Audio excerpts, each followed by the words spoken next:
আসসালামু আলাইকুম ভিউয়ার্স, এই মহান ব্যক্তির কথাগুলো শুনে কার কাছে কেমন লাগলো একটিবার কমেন্ট করে জানাবেন প্লিজ। 15.5 বছর যারা ক্ষমতায় ছিলেন, এর আগে যারা ছিলেন, তার আগে যারা ছিলেন, তার আগে যারা ছিলেন, কেউ বুকে হাত দিয়ে বলতে পারবেন না যে আমাদের সরকারের সময় কোনো দুর্নীতি হয় নাই। আলহামদুলিল্লাহ 2001 থেকে 6 সাল 4 দলীয় জোটের একটি সরকার ছিল, সেখানে আমাদের 2 জন মন্ত্রী ছিলেন। আল্লাহর এই 2 বান্দা আল্লাহকে ভয় করে চেষ্টা করেছেন কোনো প্রকার দুর্নীতির সাথে কোনো সম্পর্ক না রাখার জন্য। এই জন্য তাদের বিরুদ্ধে অনেক মিথ্যা অভিযোগ দেওয়া হয়েছে, কিন্তু 5 বছরের মন্ত্রিত্বের দায়িত্ব পালনের সময়ে তাদের বিরুদ্ধে দুর্নীতির 1 টাকার অভিযোগও কেউ আনতে পারে নাই। কেন ভাই? একটাই কারণ, তারা আল্লাহকে ভয় করতেন। তারা বিশ্বাস করতেন আল্লাহ তাআলা আমাদেরকে এই সুযোগ দিয়ে পরীক্ষা করছেন, আমরা জনগণের জীবন, সম্পদ এবং ইজ্জতকে আমানত মনে করি কিনা।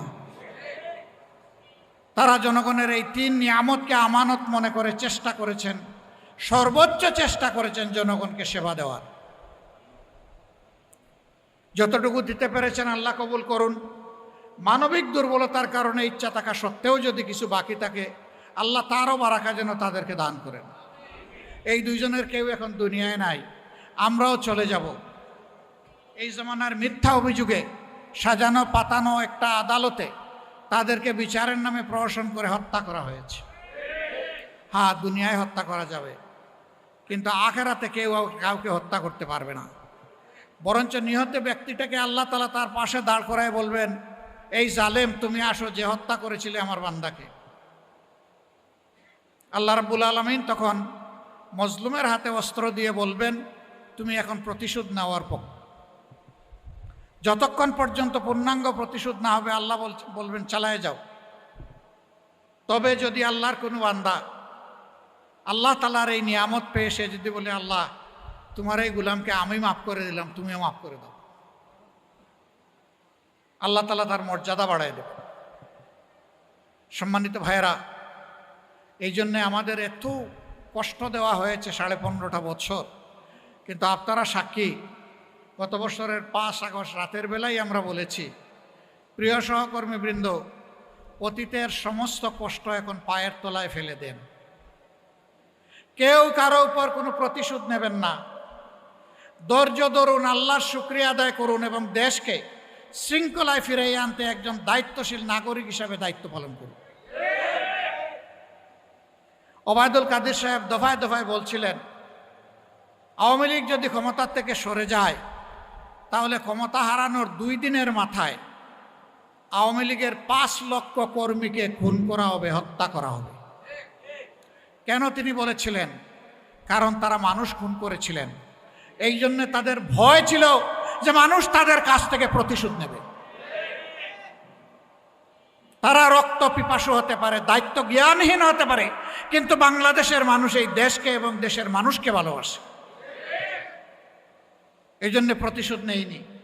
কিন্তু যারা ক্ষতিগ্রস্ত, নিহতদের পরিবার এবং যারা আহত, তারা যদি ন্যায় বিচার পেতে চায় অবশ্যই সেই বিচার পাওয়ার অধিকার তাদের আছে।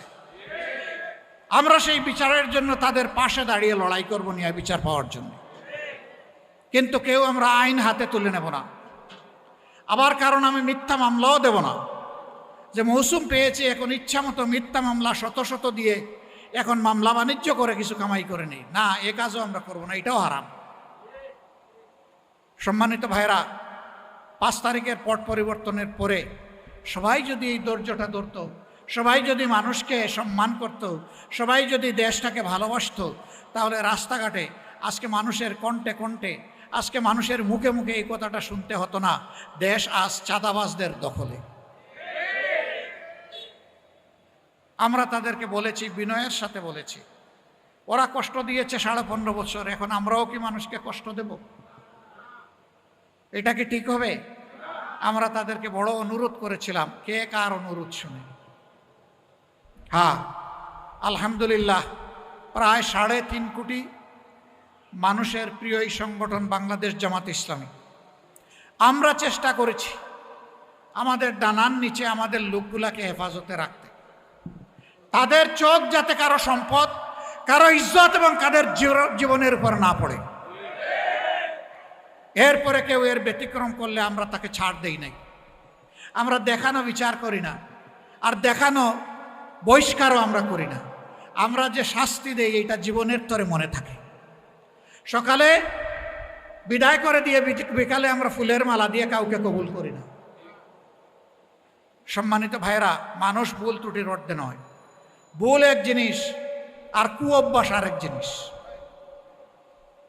আমাদের লোকরা ভুল করলে আল্লাহ ক্ষমা করুন, এবং আমরাও যেন এই ভুলের জন্য অনুতপ্ত হয়ে এদের ব্যাপারে প্রকৃত ব্যবস্থা নিতে পারি, সেই তৌফিকে যেন আল্লাহ আমাদেরকে দান করে।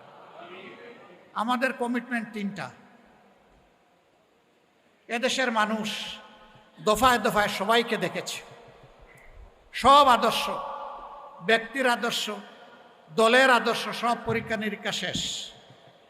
একটা জায়গায় পরীক্ষা বাকি আছে, সেটা হলো আল্লাহর দেওয়া কোরআনের আদর্শ।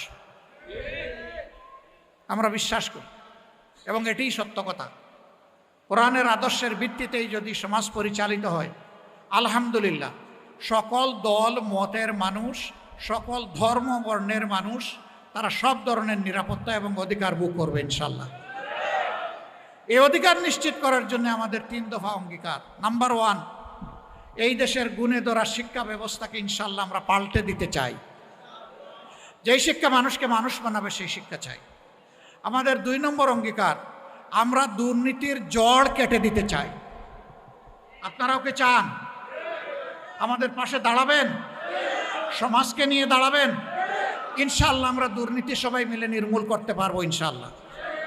আমাদের 3 নম্বর অঙ্গীকার, সমাজের সব জায়গায় সামাজিক ন্যায় বিচার প্রতিষ্ঠা করতে হবে।